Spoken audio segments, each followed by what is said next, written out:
মানুষের মধ্যে ছড়াতে পারে এমন নতুন একটি করোনা ভাইরাসের সন্ধান পাওয়া গেছে চীনে। HKU5CoV-2 নামের এই ভাইরাসের সঙ্গে মহামারী ভাইরাসের বেশ মিল রয়েছে।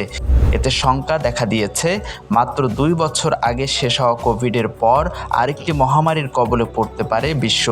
চীনের উহানের ইনস্টিটিউট অব ভাইরোলজি নতুন স্ট্রেনটি বাদুড়ের মধ্যে পেয়েছেন।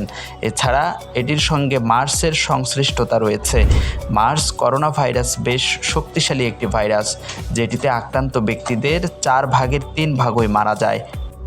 নতুন করোনা ভাইরাসটির সন্ধান দিয়েছেন সংক্রামকবিদ শি ঝেংলি। করোনা ভাইরাস নিয়ে কাজ করেন বলে তিনি ব্যাট ওমেন নামে পরিচিত। নতুন ভাইরাসটির বিস্তারিত তথ্য একটি বৈজ্ঞানিক জার্নালে প্রকাশ করেছেন তিনি। গবেষণায় দেখা গেছে HKU5CoV-2 নামের নতুন ভাইরাসটি মানুষের কোষে এমনভাবে প্রবেশ করে যেমনটি করত কোভিড-19। সংক্রামকবিদ শি ঝেংলি জানিয়েছেন, সেই ভাইরাসটিতে মানুষের আক্রান্ত হওয়ার ঝুঁকি অনেক বেশি। মার্স হলো শ্বাসযন্ত্রের একটি সংক্রামক রোগ, যেটি প্রাণী থেকে মানুষে এবং মানুষ থেকে মানুষে ছড়ায়। এটির কারণে জ্বর, শ্বাসকষ্ট, ডায়রিয়া, বমি হয়। কিছু কিছু ক্ষেত্রে এটি প্রাণহানির কারণও হতে পারে।